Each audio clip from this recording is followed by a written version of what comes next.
आज हम इतिहास कक्षा 6 का पहला अध्याय देखेंगे। क्या, कब, कहाँ और कैसे हुआ। इतिहास में क्या, कहाँ, कब और कैसे हुआ, कैसे पता लगाएं कि ये सब कैसे हुआ इतिहास में, किस प्रकार से इतिहास में घटनाएं हुई। यह जानने के लिए हम आज का एक उदाहरण लेते हैं कि आज अगर हमें किसी चीज़ के बारे में जानना है कि आज क्या हुआ या आज का बीता हुआ कल में क्या हुआ, तो हम रेडियो में सुन सकते हैं, टेलीविज़न में देख सकते हैं या फिर अखबार में पढ़ सकते हैं। साथ ही यह जानने के लिए कि आज के 1 वर्ष पहले, 1 साल पहले, 2 साल पहले क्या हुआ, किसी व्यक्ति से हम जान सकते हैं जो उस वर्ष में था, उस साल में था, उस जगह में था। हम ऐसे उस व्यक्ति से जान सकते हैं कि उस समय क्या हुआ था।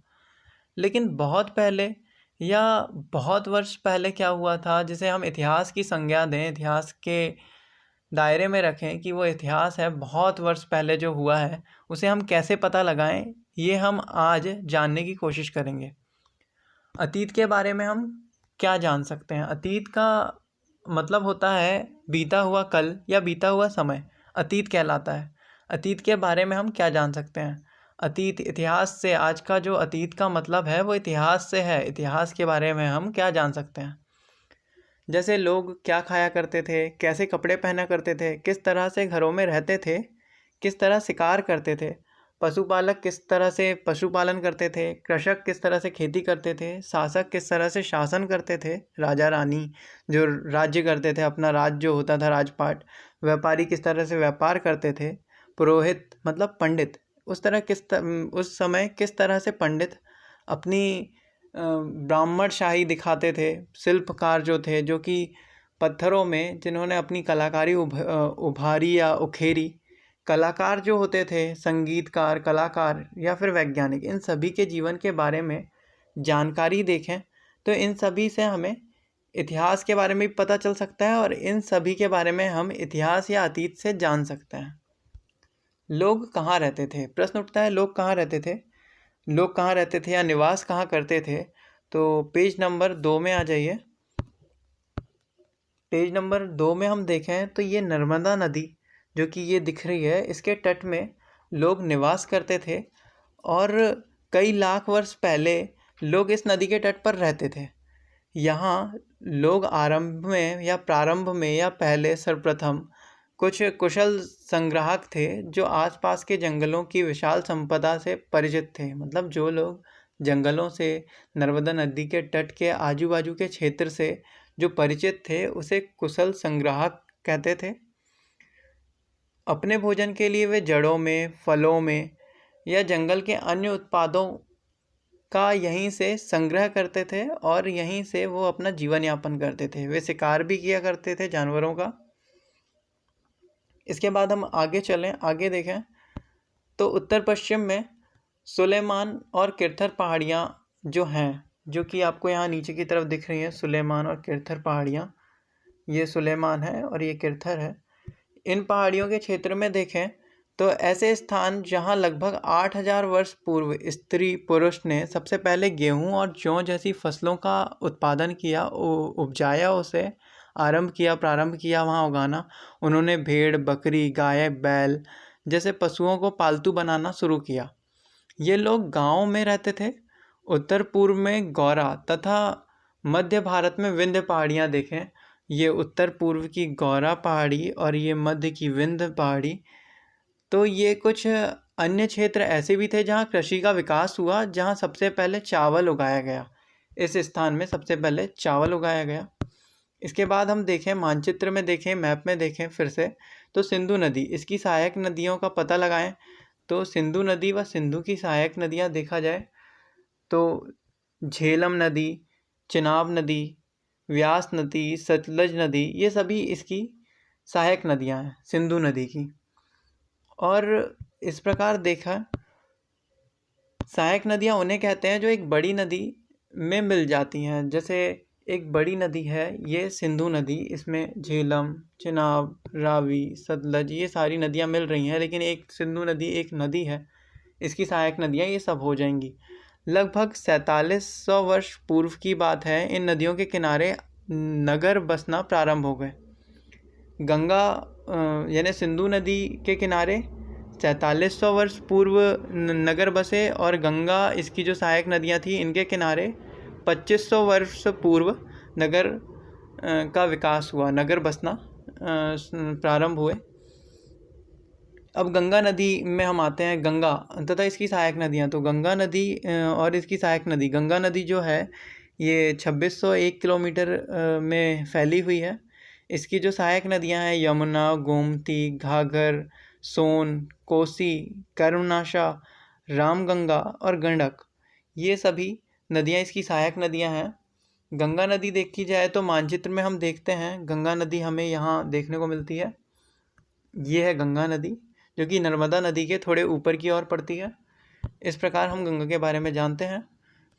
इन नदियों के आसपास का क्षेत्र प्राचीन काल में मगध, वर्तमान में बिहार नाम से जाना जाता था। इसके शासक बहुत ही शक्तिशाली थे। उन्होंने एक विशाल राज्य की स्थापना की। देश के अन्य हिस्सों में भी ऐसे राज्य की स्थापना की गई थी। लोग सदैव उपमहाद्वीप के एक हिस्से से दूसरे हिस्से तक यात्रा के लिए जाते थे या यात्रा की। कभी कभी हिमालय जैसे ऊंचे पर्वतों, पहाड़ियों, रेगिस्तानों, नदियों, समुद्र के कारण यात्रा जोखिम भरी होती थी। फिर भी ये यात्रा उनके लिए असंभव नहीं थी। अतः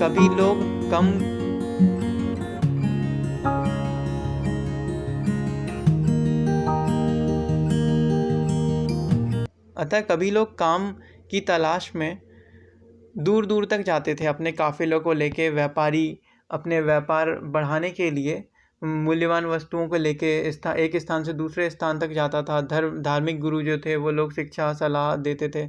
एक दूसरे के कस्बे में रुकते थे, जाया करते थे, कुछ नए लोग से मिलते थे, रोचक स्थानों को खोजते थे। उत्सुकता बढ़ती थी और ये सब यात्रा के दौरान एक दूसरे से विचारों का आदान प्रदान करते थे। लेकिन आज के लोग यात्राएं क्यों करते हैं? एक बार फिर से मानचित्र 1 की तरफ देखें तो पहाड़ी, पर्वत, समुद्र, उपमहाद्वीप की प्रकृति। उपमहाद्वीप क्या होते हैं? उपमहाद्वीप वे होते हैं जो कि उपमहाद्वीप में मानचित्र में बाकी हिस्सों से एक निश्चित भौगोलिक या राजनीतिक स्वतंत्रता होती है। मतलब एक स्वतंत्रता होती है। जैसे आमतौर पर देखा जाए तो भारतीय उपमहाद्वीप एक अपना उपमहाद्वीप है। उपमहाद्वीप में कौन कौन से आ जाएंगे? जैसे भारत, पाकिस्तान, बांग्लादेश, भूटान, नेपाल, मालदीव, श्रीलंका, ये सब शामिल हो जाएंगे। उपमहाद्वीप हम इन्हें कहेंगे। उपमहाद्वीप की प्राकृतिक सीमा का निर्माण करते हैं। हालांकि लोग सीमाओं को पार करना आसान नहीं था लोगों के लिए। जिन्होंने ऐसा चाहा वे ऐसा कर सके। वे पर्वतों की ऊंचाई छू सके, वह गहरे समुद्रों को पार कर सके। उपमहाद्वीप के बाहर से भी कुछ लोग यह जानते थे कि इसमें आवागमन व हमारी सांस्कृतिक परंपरा जो वहाँ से आई, जो यहाँ से गए लोग, जो विचारों का आदान प्रदान हुआ, ये सभी एक हमारे भारत देश को समृद्ध बनाती है। कई सौ वर्ष पहले लोग पत्थर तराशने के लिए, संगीत रचना, यहाँ तक कि भोजन बनाने के लिए जो आदान प्रदान करते थे अपने तरीके, इससे विचारों का आदान प्रदान हुआ और हमारे देश की समृद्धता बढ़ी और समृद्धि बढ़ी। अब देश का नाम, भारत देश का नाम कैसे आया? तो भारत का नाम संस्कृत में इसे हम सिंधु नदी मतलब इंडस रिवर के नाम से जानते हैं। और उसके बाद इस तरह से ईरानी आक्रमणकारी या ग्रीक आक्रमणकारी कहो या ईरान या ग्रीक के लोग जो आए, वो लोगों ने इसको इंडोज व हिंदोज कहा। उसके बाद इसका नाम अंत में भारत या भरत नाम का प्रयोग उत्तर पश्चिम में रहने वाले लोगों ने एक समूह के लिए किया जाता था। इस समूह का उल्लेख संस्कृत के आरंभिक लगभग 3500 वर्ष पुरानी कृति ऋग्वेद में भी है, जिसे भरत कहते थे। बाद में इसका प्रयोग देश के लिए होने लगा और इसे भारत कहा जाने लगा। देश का नाम इस प्रकार पड़ा, भारत देश का। अतीत के बारे में अभी तक हमने सुना था कि अतीत के बारे में हम क्या जान सकते हैं। अब हम पढ़ रहे हैं अतीत के बारे में हम कैसे जानेंगे। अतीत के बारे में हम कैसे जानेंगे? अतीत की जानकारी हम कई तरह से प्राप्त कर सकते हैं। इनमें से एक तरीका अतीत में लिखी गई पुस्तकों को ढूंढना, पढ़ना। पुस्तकों को हाथ से लिखी होने के कारण पांडुलिपि कही जाती थी। यानी जो हाथ से हस्तलिखित पुस्तकें होती थी उसे हम पांडुलिपि कहते थे। और अंग्रेजी में पांडुलिपि के लिए प्रयुक्त होने वाला शब्द जो है वो मैन्यूस्क्रिप्ट है। तो लैटिन भाषा में मेन्यू का अर्थ होता है हाथ से लिखना या हाथ, मेन्यू का अर्थ होता है हाथ। ये पांडुलिपि प्रायः ताड़पत्रों अथवा हिमालय के क्षेत्रों में उगने वाले बुर्ज नामक पेड़ों की छाल में विशेष तरीके से भोजपत्र पर लिखी जाती थी। हम जानेंगे कि ये कैसे लिखी जाती थी। तो देखा जाए तो मैन्यूस्क्रिप्ट एक प्रकार का छाल में लिखी हुई या एक वृक्ष की छाल मान लें उसमें लिखी हुई लिपियां होती हैं, जो कि एक साथ बंडलों में बांध दी जाती थी लिख के और सुरक्षित रख दी जाती थी। इतने वर्षों में इनमें से कई पांडुलिपियां कीड़ों ने खा ली या कुछ नष्ट कर दी गई, फिर भी ऐसी पांडुलिपियां आज भी उपलब्ध हैं। प्रायः ये पांडुलिपियां मंदिरों और विहारों से प्राप्त होती हैं। इन पुस्तकों में धार्मिक मान्यताएं, व्यवहारों, राजाओं के जीवन, औषधि, इन सब के बारे में जानकारी मिलती है।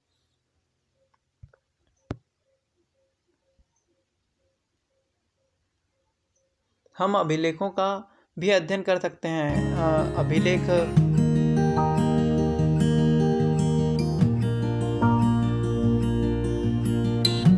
इनके अतिरिक्त हमारे यहाँ महाकाव्य, कविताएं, इनमें से कई संस्कृत में लिखे हुए हैं, और जबकि ये प्राकृत भाषा का प्रयोग आम लोग करते थे उस समय, और ये प्राकृत और तमिल भाषा में हमें मिलती हैं, मैन्यूस्क्रिप्ट जिसे हम कहते हैं। हम अभिलेखों का भी अध्ययन कर सकते हैं। ऐसे लिखे पत्थरों में अभिलेख, जैसे धातुओं में, जो कि कठोर धातुआं हुआ करती थी, कठोर धातुओं में अभिलेख लिखा करते थे। शासक अथवा अन्य लोग अपने आदेशों या इस तरह के उत्कीर्णन मतलब उखेरना या उभारा करवाते थे, यानी उभारते थे, ताकि उन्हें लोग देख सकें, पढ़ सकें तथा उनका पालन कर सकें। कुछ अन्य प्रकार से अभिलेख जिनमें राजाओं ने, रानियों ने सहित अपनी स्त्री पुरुषों में अपने कार्यों का विवरण उत्कीर्ण करवाया है, उखेरा है। उदाहरण के लिए प्रायः शासक लड़ाई में अर्जित विजयों, यानी हमने ये युद्ध जीता, हमने वो युद्ध जीता, इस प्रकार से उभारते थे और पत्थरों में लिखवाते थे। इसके अतिरिक्त अन्य कई वस्तुएं अतीत में बनी और प्रयोग में लाई जाती थी। ऐसी वस्तुओं का अध्ययन करने वाले व्यक्ति मतलब जियोलॉजिस्ट कहलाते हैं, या पुरातात्विद या पुरातत्ववेत्ता कहलाते हैं। पुरातात्विद पत्थर और ईंट से बनी इमारतों के अवशेष, चित्रों तथा मूर्तियों का अध्ययन करते हैं। वे औजार, हथियार, बर्तनों, आभूषणों, इन सब से जानकारी प्राप्त करते हैं और प्राचीन के बारे में हमें जानकारी देते हैं। तथा सिक्कों की प्राप्ति के लिए छानबीन करते हैं। ये पुरातात्विद जो होते हैं, इनमें से कुछ वस्तुएं पत्थर, पकी मिट्टी, कुछ धातु की बनी होती हैं, जो कि बहुत कठोर होती हैं, जल्दी नष्ट नहीं होती हैं। पुरातात्विद मतलब जियोलॉजिस्ट, जो कि जानवर, चिड़ियों, इन सब के भी अवशेष जैसे मछलियों के हड्डी ढूंढने का काम करते हैं। इन्हें जानने में मदद होती है कि प्राचीन काल में क्या हुआ। वनस्पति के अवशेष जो मिलते हैं, इनको बहुत मुश्किल से, जो कि आज तक अवशेष बच पाए हैं, इन सब से हम प्राचीन के बारे में जानकारी प्राप्त कर सकते हैं। क्या पुरातात्विदों को बहुधा कपड़ों के अवशेष मिलते हैं, मतलब पहले के कपड़ों के अवशेष मिलते हैं। पांडुलिपियों, अभिलेखों तथा पुरातत्व से ज्ञात जानकारियों के लिए इतिहासकार प्रायः स्रोत शब्द का प्रयोग करते हैं। मतलब स्रोत मतलब जो उनको जानकारियाँ प्राप्त हुई हैं, स्रोत। इतिहासकार उन्हें कहते हैं कि जो अतीत का अध्ययन करते हैं वो पुरातात्विद कहलाते हैं। स्रोत के प्राप्त होते ही अतीत के बारे में पढ़ना बहुत रोचक हो जाता है। जैसे ताम्रपत्र मिले, जैसे किसी प्रकार के अवशेष मिले, तो बहुत रोचक हो जाता है इन्हें पढ़ना, क्योंकि इन स्रोतों की सहायता से हम धीरे धीरे अतीत का पुनर्निर्माण करते हैं। हम उन्हें जानते हैं कि उस समय के लोग उस समय किस प्रकार से हुआ करते थे। अतः इतिहासकार तथा पुरातात्विद उन जासूसों की तरह होते हैं जो इन सभी स्रोतों का प्रयोग सुराग के रूप में कर अतीत के बारे में जानने का प्रयास करते हैं। अब एक नई बात आती है कि अतीत एक या अनेक। इस पुस्तक में हमने जाना कि शीर्षक क्या है कि अतीत। अतीत पर ध्यान दें तो अतीत शब्द का प्रयोग बहुवचन के रूप में किया गया है। अतीत मतलब होता है बीता हुआ समय। ऐसा इस तथ्य की ओर ध्यान दिलाने के लिए किया गया है कि अलग अलग समूह के लोग, जो अलग अलग लोग होते थे, जनजातियाँ होती थी, ट्राइब होती थी उस टाइम की, उनके लिए अतीत के अलग अलग मायने थे, इतिहास के अलग अलग मायने थे। उदाहरण के लिए पशुपालक, कृषक जीवन, कृषक का जो जीवन था, राजा तथा रानियों का जीवन, सभी का जीवन, व्यापारी, शिल्पकार, सभी का जीवन अलग अलग था। अलग अलग सभी के जीवन में व्यवहार थे। जैसे कि हम आज भी देखते हैं कि उस समय भी देश के अलग अलग हिस्सों में अलग अलग व्यवहार, रीति रिवाज का पालन करते थे। उदाहरण के लिए आज अंडमान द्वीप के अधिकांश लोग भोजन में मछलियां पकड़कर शिकार करते हैं और खाते हैं। उसके बाद इसी के विपरीत हम देखें तो शहरों में रहने वाले जो लोग हैं वो खाद्य आपूर्ति के लिए अन्य व्यक्तियों पर निर्भर रहते हैं, जैसे किसानों में वो लोग निर्भर रहते हैं। तो ये सभी प्राचीन काल में भी था कि राजा की जीवन शैली, एक कामगारों की जीवन शैली और एक साधारण मनुष्य की जीवन शैली, सभी की जीवन शैली अलग अलग थी। और उस समय भी अधिकांश लोग एक दूसरे पे निर्भर हुआ करते थे। इसके अतिरिक्त एक अन्य भेद भी है। उस समय के जो शासक अपनी विजयों का लेखा जोखा रखते थे। यही कारण है कि उन शासकों के यानी उनके बारे में लड़ी गई लड़ाइयाँ या उनके बारे में हमें जानकारियाँ मिलती हैं कि वो कितने भव्य थे उनके महल, और वो कितने बड़े सूरवीर थे या राजा थे। ये सब वो लोग लेखा जोखा रखते थे राजा, इस कारण से हमें पता चलता है। जबकि शिकारी, मछुआरे, संग्राहक, कृषक अथवा पशुपालक जैसे आम आदमी प्रायः अपने कार्यों का लेखा जोखा नहीं रखते थे। पुरातत्व की सहायता से हम उनके जीवन को जानने में मदद मिलती है। और हालांकि अभी भी देखें तो इनके बारे में बहुत कुछ जानना बाकी है, मछुआरों के बारे में, संग्रह, कृषक, इन सब के बारे में, क्योंकि इन्होंने अपना लेखा जोखा नहीं रखा। राजा क्या हुआ करते थे, ये लोग, राजाओं के पास बहुत आमदनी होती थी, राजस्व होता था, तो इन्हें किसी प्रकार की चिंता नहीं होती थी। और उसी के विपरीत देखें तो एक मजदूर या एक आम नागरिक, आम व्यक्ति अपने जीवन को लेके बहुत परेशान होता था। वो अपने जीवन को, परिवार की देखभाल करने में और भोजन की चिंता में ही अपना जीवन यापन कर देता था पूरा, कि वो किस प्रकार से जीवन जिएगा आगे। तो उन्होंने अपने बारे में किसी प्रकार का लेखा जोखा नहीं रखा। अब तिथियों का मतलब हम यहाँ से जानते हैं। अगर कोई तुमसे तिथि के विषय में पूछ रहा है, शायद उस दिन तारीख, माह, वैसे जैसे होता है कि 2000, आज 2000 है, मतलब 2 तारीख फरवरी का महीना सन 2000 है। इसी प्रकार से हम वर्षों के बारे में जानकारी प्राप्त करते हैं कि हाँ, आज इतनी तारीख है, आज उतनी तारीख है। तो तारीखों में जो ये 2000 जो वर्ष चल रहा है, इस प्रकार से हम देखें तो कभी आपने देखा होगा कि ईसा पूर्व भी लिखा होता है कि 1600 ईसा पूर्व, 1700 ईसा पूर्व। इस प्रकार की जो तारीखें होती हैं ईसा से पहले के, यानी 630 ईसा पूर्व, इस टाइप से जो आपने सुना, ये ईसा मसीह के जन्म के पहले की तारीखें हैं।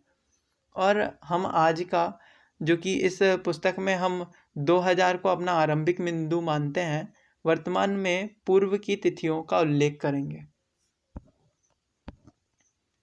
इतिहास और तिथियां के बारे में हम जानें तो अंग्रेजी में BC मतलब बिफोर क्राइस्ट, और ईसा पूर्व मतलब होता है, हिंदी में ईसा पूर्व कहेंगे इसे हम, बिफोर क्राइस्ट को। और कभी कभी तुम तिथियों से पहले AD, हिंदी में ईस्वी बस सुनते हैं हम, और इसे एनो डोमिनी नामक लैटिन शब्द से ये जो बना है, एनो डोमिनी, तथा इसका तात्पर्य है ईसा मसीह के जन्म के वर्ष के समय से प्रारंभ। कभी कभी AD की जगह CE तथा BC की जगह BCE का प्रयोग होता है। CE अक्षरों का प्रयोग कॉमन एरा तथा BCE का बिफोर कॉमन एरा के लिए होता है। इन शब्दों का प्रयोग इसलिए करते हैं क्योंकि विश्व के अधिकांश देशों में अब इस कैलेंडर का प्रयोग सामान्य हो गया है। भारत में तिथियों के इस रूप का प्रयोग लगभग 200 वर्ष पूर्व आरंभ हुआ था। कभी कभी अंग्रेजी यानी इंग्लिश के वीपी अक्षरों का प्रयोग होता है, जिसका तात्पर्य बिफोर प्रेजेंट वर्तमान से पहले है। इस प्रकार हम देखते हैं कि इतिहास किस प्रकार से तिथियां बताता है, इस इतिहास में किस प्रकार से तिथियां चलती हैं। अन्यत्र, अन्यत्र का मतलब होता है कि किसी और स्थान में क्या हो रहा था जब यहाँ ये सब हो रहा था। अन्यत्र मतलब होता है कि किसी और स्थान में। तो जैसा कि हमने पहले पढ़ा कि अभिलेख कठोर सतहों पर उखेरे गए थे। अभिलेख मतलब जो कठोर सतहों पर उखेरे जाते हैं, पत्थरों में या किसी धातु में। इनमें से कई अभिलेख 100 वर्ष पूर्व लिखे गए थे। सभी अभिलेखों में लिपियों मतलब जो इनके लिखने की भाषा होती है, शैली होती है, और भाषाओं का प्रयोग हुआ। समय के साथ साथ अभिलेखों में प्रयुक्त भाषा तथा लिपियां बहुत बदलाव आ चुका है इसमें। और विद्वान जैसे कि कैसे जान पाते थे कि क्या लिखा था, इसका पता अज्ञात लिपि का अर्थ निकालने के लिए एक प्रक्रिया द्वारा पता लगाया जा सकता था। इस प्रकार से अज्ञात लिपि को जानने के लिए एक प्रसिद्ध कहानी उत्तरी अफ्रीका देश में मिस्र से मिलती है। लगभग 5000 वर्ष पूर्व यहाँ राजा रानी रहते थे। और ये जो आप चित्र देख रहे हैं, इस प्रकार से हम देख सकते हैं कि किस प्रकार से जाना जाता था कि क्या लिखा हुआ है। मिस्र के उत्तरी तट पर रोसेट्टा नामक एक कस्बा था। यहाँ से एक ऐसा उत्कीर्णन पत्थर मिला है जिस पर एक लेख 3 भिन्न भिन्न भाषाओं में लिखा है। यूनानी तथा मिस्र की लिपि, 2 प्रकार की लिपियों में लिखा हुआ है। कुछ विद्वान यूनानी भाषा पढ़ सकते थे। उन्होंने बताया कि यहाँ राजा तथा रानियों के नाम एक छोटे से फ्रेम में दिखाए गए हैं। इसे कारतूस कहा जाता है। इसके बाद विद्वानों ने यूनानी तथा मिस्र संकेतों को अगल बगल रखा, मतलब आइट साइड में रखा, और रखते हुए मिस्र अक्षरों की समानार्थक ध्वनियों की पहचान की। जैसा कि आप देख सकते हैं कि यहाँ एक अक्षर जो है एल अक्षर एल अक्षर के लिए शेर तथा ए अक्षर के लिए चिड़िया के चित्र बने हैं। एक बार जब उन्होंने यह जान लिया कि विभिन्न अक्षरों के किनके लिए क्या प्रयुक्त हुआ है, तो वह आसानी से अभिलेख पढ़ भी सके। जैसे यहाँ एल के लिए शेर का प्रयोग हुआ और ए के लिए चिड़िया का प्रयोग हुआ। इस प्रकार से वो जान सके कि किस प्रकार किन किन चीज़ों का प्रयोग हुआ। अब आओ याद करें में हम यहाँ आपको सही जोड़ी का मिलान कहते हैं इसे वैसे तो आम भाषा में, लेकिन सुमेल करो, निम्नलिखित का सुमेल करो। तो नर्मदा घाटी जो कि उस जगह में, नर्मदा घाटी में आखेट मतलब शिकार करना और संग्रहण करना था। उसके बाद हम मगध में देखें तो मगध पहला जो था बड़ा राज्य मगध था। उसके बाद गौरा पहाड़ियाँ जो थी ये यहाँ आरंभिक पहले यानी कृषि हुई थी, कृषि का प्रारंभ हुआ था। सिंधु तथा इसकी सहायक नदियाँ जो थी, जो कि हम देखते हैं तो ये यहाँ प्रथम नगर बसे थे सिंधु नदी में, ठीक है।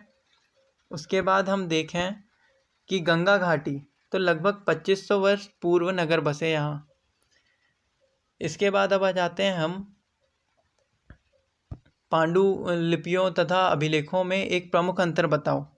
तो पांडुलिपियाँ और अभिलेखों में एक प्रमुख अंतर यह है कि पांडुलिपि या हस्तलिपि जो होती थी वो ताड़पत्र या बुर्ज के जो पेड़ होते थे उसमें लिखी जाती थी, जबकि अभिलेख या शिलालेख जो होते थे ये पत्थरों पर या कठोर सतहों पर लिखे जाते थे।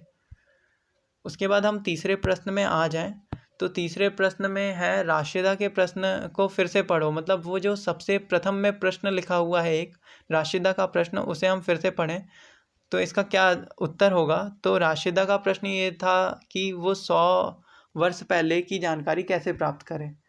तो राशिदा के 100 वर्ष पहले की जानकारी हम अभिलेखों से प्राप्त कर सकते हैं, पुस्तकें पढ़ के प्राप्त कर सकते हैं, जो अवशेष मिले हैं उससे, औजारों से, इन सब प्रकारों से हम 100 वर्ष क्या हम इतिहास के बारे में जानकारी प्राप्त कर सकते हैं। उसके बाद हम आते हैं चौथे प्रश्न में। चौथे प्रश्न में हम आ जाएं तो पुरातत्वविदों द्वारा पाई जाने वाली सभी वस्तुओं की एक सूची बनाओ। तो मिट्टी के जो बर्तन होते थे, मूर्तियाँ होती थी, शिलालेख होते थे, गहने, औजार, कंकाल, हथियार, कपड़े, ये सब एक प्रकार की सूची है। और इस प्रकार पुरातत्वविद यानी जियोलॉजिस्ट जो थे वो इनसे छानबीन करके या इनसे ही हमें जानकारी देते हैं। उसके बाद इनमें से कौन सी वस्तुएं पत्थर की बनी हो सकती हैं, तो इनमें से हथियार, मूर्तियाँ, शिलालेख, आभूषण और औजार पत्थर के बने हो सकते हैं। अब हम आ जाते हैं 5वें नंबर में। 5वें नंबर में हम देखें साधारण स्त्री तथा पुरुष अपने कार्यों का विवरण क्यों नहीं रखते थे। इसके बारे में तुम क्या सोचते हो या सोचती हो। तो हम देखते हैं कि साधारण स्त्री तथा पुरुष अपने कार्यों का विवरण नहीं रखते थे क्योंकि उन्हें हर समय भोजन की चिंता होती थी, परिवार की देखभाल करने व अपने अस्तित्व को बनाए रखने की चिंता रहती थी। इसीलिए वो अपना विवरण नहीं रख पाते थे और सारा जीवन इसी प्रकार व्यतीत कर देते थे। अब हम आते हैं अगले प्रश्न की ओर। अगले प्रश्न में हम देखें तो छठवां प्रश्न है, कम से कम 2 ऐसी बातों का उल्लेख करो जिनसे तुम्हारे अनुसार राजाओं और किसानों के जीवन में भिन्नता का पता चले या पता चलता है। तो देखे जाए तो राजाओं का कार्य लड़ाई करना होता था, लड़ना होता था, प्रशासन की देखभाल करना होता था, जबकि वहीं किसानों का मुख्य कार्य होता था पशु को पालना, खेती करना। ये पहला कारण है। और दूसरा अंतर ये है कि राजा की जीवन शैली जो थी वो सुखी थी, समृद्ध थी, राजा समृद्ध था। इसी के विपरीत देखा जाए तो किसान कठोर परिश्रम करता था और परिवार का पालन करने के लिए ये सब वो किया करता था। अब हम आते हैं 7वें प्रश्न में। 7वें प्रश्न में आ जाएं तो शिल्पकार शब्द का शिल्पकार जो शब्द है इसका अर्थ क्या होता है। इसका अर्थ है कि जो लोग पत्थरों में अपनी कला उभारते थे या उकेरते थे उन्हें शिल्पकार कहते हैं। और आज प्रचलित कम से कम 5 प्रकार के भिन्न भिन्न प्रकार के शिल्पों की सूची बनाई है। तो ये शिल्पों की सूची आप लिख लीजिए। पहला, लकड़ी की जो शिल्पकारी होती थी, लकड़ी शिल्पकारी वो पुरुष करते थे। सुंदर कलाकृति लकड़ी में उकेरी जाती थी। उसके बाद दूसरा, कागज शिल्पकारी जो होती थी ये पुरुष तथा महिला दोनों करते थे। ये अपनी कला से चित्र कागज में बनाते थे और इस प्रकार ये अपनी कला दिखाते थे। उसके बाद अपन आ जाते हैं तीसरे में, मिट्टी शिल्पकारी।